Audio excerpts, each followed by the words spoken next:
বিধানসভায় বাজেট অধিবেশনের আগে আবারও চাপে তৃণমূল শিবির। বিরোধী হিসেবে ক্ষমতার কেন্দ্রটাই যে পুরোপুরি বদলে গিয়েছে, সর্বদলীয় বৈঠকে তা আবারও একবার সামনে এলো। রাজ্য রাজনীতিতে বিরোধীদের অবস্থান নিয়ে প্রতিদিনই নতুন নতুন ঘটনা উঠে আসছে। এবার নজরে বাজেট। আগামী 18 জুন রাজ্যে শুরু হতে চলেছে বাজেট অধিবেশন। ঠিক তার আগেই মঙ্গলবার বিধানসভার সর্বদলীয় বৈঠক ঘিরে নতুন বিতর্ক। জানা গিয়েছে, বিধানসভায় এই গুরুত্বপূর্ণ বৈঠকে ডাক পেলেন না তৃণমূলের প্রবীণ নেতা তথা বালিগঞ্জের বিধায়ক শোভনদেব চট্টোপাধ্যায়।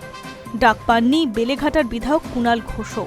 বরং মঙ্গলবার সর্বদলীয় বৈঠকে আমন্ত্রণ জানানো হয়েছিল তৃণমূলের বিদ্রোহী শিবিরকে। ভোটে ভরাডুবির পর প্রধান বিরোধী দল হিসেবে আত্মপ্রকাশ হলেও তৃণমূলের অন্দরে নজিরবিহীন টানাপোড়েন। তৃণমূল বিদ্রোহী শিবিরের নেতা ঋতব্রত বন্দ্যোপাধ্যায়কে ইতিমধ্যেই বিধানসভার বিরোধী দলনেতার স্বীকৃতি দিয়েছেন স্পিকার রথীন্দ্রনাথ বসু।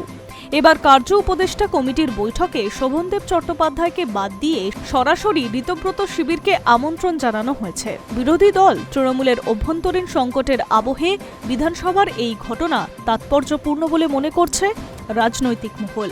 অন্যদিকে ঋতব্রত দাবি করছেন, তৃণমূলের বিদ্রোহী বা বিক্ষুব্ধ বিধায়কের সংখ্যা বেড়ে 65 জন হয়েছে।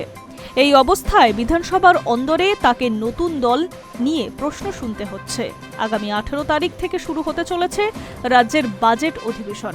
বিধানসভায় ডাকা কার্য উপদেষ্টা মিটিং বা বিএ মিটিং এবং সর্বদলীয় বৈঠক। সেই বৈঠকে হাজির ছিলেন বিরোধী দলনেতা ঋতব্রত বন্দ্যোপাধ্যায়।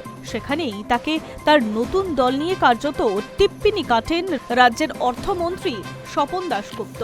কার্য উপদেষ্টা কমিটির বৈঠক শুরু হওয়ার আগে অর্থমন্ত্রী স্বপন দাশগুপ্ত ঋতব্রত বন্দ্যোপাধ্যায়ের কাছে জানতে চান, আপনাদের দলের নাম তাহলে কি ঠিক হলো? উত্তরে ঋতব্রত উইলিয়াম শেক্সপিয়ারের উল্লেখ করে। নামে কে যায় আসে? তার এই উত্তর শুনেই হাসির রোল ওঠে বিধানসভায়। তবে মঙ্গলবার বিতর্ক তৈরি হয়, কারণ অভিযোগ উঠেছে তৃণমূলের প্রবীণ নেতা তথা বালিগঞ্জের বিধায়ক শোভনদেব চট্টোপাধ্যায়কে এই বৈঠকে ডাকা হয়নি, আমন্ত্রণ জানানো হয়নি কুণাল ঘোষদের। উল্টে বৈঠকে যোগ দেওয়ার আমন্ত্রণ জানানো হয় ঋতব্রত বন্দ্যোপাধ্যায়কে।